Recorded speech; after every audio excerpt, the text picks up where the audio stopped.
Bienvenue dans les actualités importantes d'Afghanistan et du monde, ce mardi 1er juillet 2025. Des sources à Badakhshan rapportent qu'après que la population a bloqué les routes menant au district de Kash, les talibans ont envoyé des forces dans ce district par hélicoptère depuis les districts voisins. Selon ces sources, cependant, ces hélicoptères n'ont pas pu atterrir au centre du district de Kash à cause des protestations de la population. Au cours des 2 dernières années, les habitants de plusieurs districts du Badakhshan ont protesté contre les talibans et les politiques de ce groupe. Parmi ceux-ci figurent les districts de Darayim, Argo, Barak et Shahada. Lors de ces manifestations, certains membres locaux des talibans se sont également rangés du côté de la population. Cependant, les talibans ont violemment réprimé ces protestations, ce qui a entraîné la mort et la blessure de certains habitants.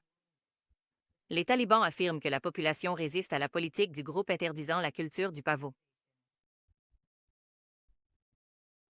Parallèlement, lors de la 2e journée de la réunion d'experts du processus de Doha, l'UNAMA a qualifié ce sommet de 2 jours de plateforme bien organisée, structurée et coordonnée pour l'engagement avec les talibans.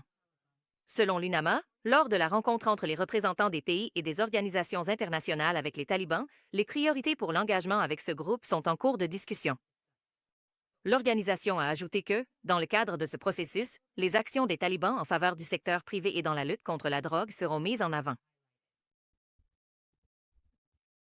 Une délégation talibane de haut niveau, dirigée par Abdul Ghani Baradar, le chef adjoint du groupe chargé des affaires économiques, accompagné de ses dirigeants et ministres, s'est rendu en Azerbaïdjan. Le bureau du chef adjoint des talibans pour les affaires économiques, ainsi que les dirigeants et ministres du groupe, ont déclaré que l'objectif de ce voyage est de participer à la 17e réunion de l'Organisation de coopération économique. Cette réunion doit se tenir à Bakou, en Azerbaïdjan, les 3 et 4 juillet. Le ministère taliban pour la promotion de la vertu a arrêté 2 employés de l'Institut culturel et artistique Nama Media. Le ministère pour la promotion de la vertu a déclaré que la raison de l'arrestation de ces personnes est la promotion du féminisme et du christianisme et a annoncé que leurs aveux seront bientôt rendus publics. Les talibans forcent souvent les individus à faire des aveux sous la torture et l'intimidation. Le Long War Journal a rapporté qu'Al-Qaïda et ses alliés disposent de camps dans au moins 12 provinces d'Afghanistan. Le rapport indique que les activités d'Al-Qaïda et de ses alliés, dont le mouvement islamique du Turkestan et le Tehrik-i-Taliban Pakistan, sont menées avec l'approbation directe et le soutien des talibans.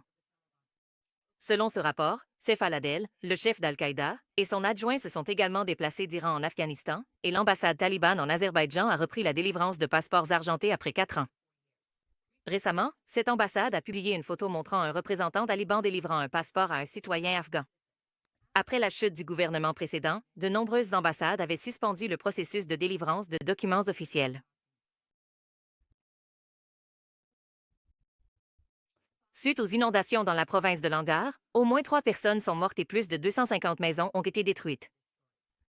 Malgré l'annonce des talibans concernant la distribution d'aide aux victimes, les habitants locaux ont jugé cette aide insuffisante et réclament une assistance immédiate et sérieuse. Lundi, le président des États-Unis a signé un décret levant une partie des sanctions contre la Syrie. La Maison-Blanche a annoncé dans un communiqué que ce décret mettra fin à l'isolement de la Syrie du système financier international. Selon ce décret, les sanctions contre Bachar al-Assad, ses proches, les auteurs de violations des droits de l'homme et les forces supplétives de la République islamique resteront en vigueur. De fortes pluies de mousson et des inondations depuis le 26 juin ont fait au moins 57 morts et 99 blessés au Pakistan. L'Organisation de gestion des catastrophes du pays a averti que des pluies torrentielles, des glissements de terrain et des crues soudaines continueront jusqu'au 5 juillet de cette année. La plupart des victimes ont été signalées dans les provinces de Khyber Pakhtunkhwa et du Pendjab.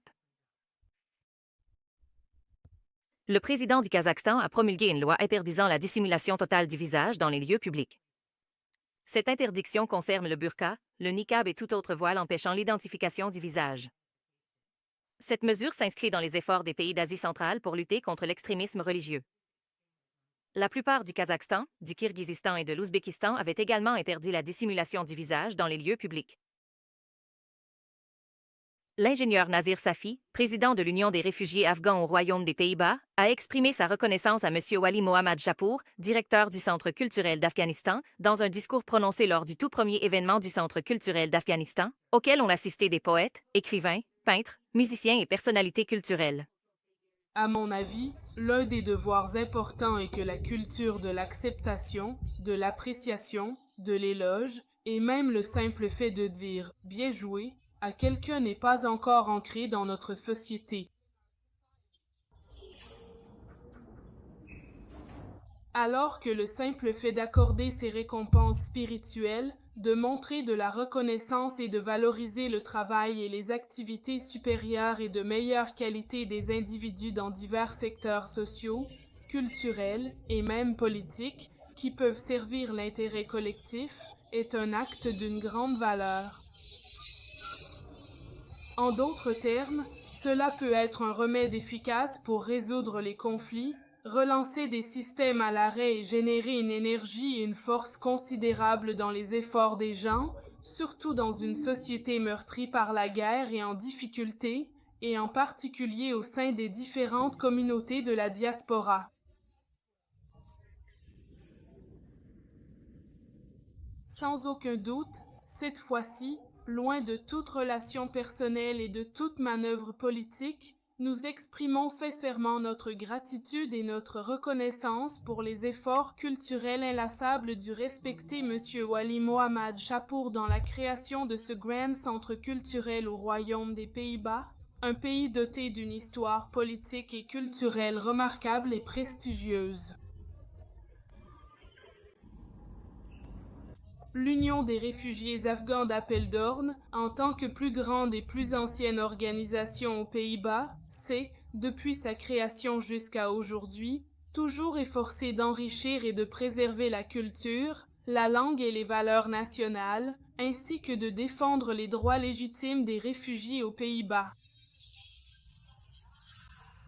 Sans aucun doute, nous vous considérons dignes de toutes ces qualités admirables et nobles. Et en tant qu'organisation partageant les mêmes valeurs, nous continuerons à œuvrer côte à côte pour préserver nos valeurs nationales et culturelles. En bref, j'aimerais partager avec vous une ou deux des qualités de M. Chapour, Wali Mohamed Chapour.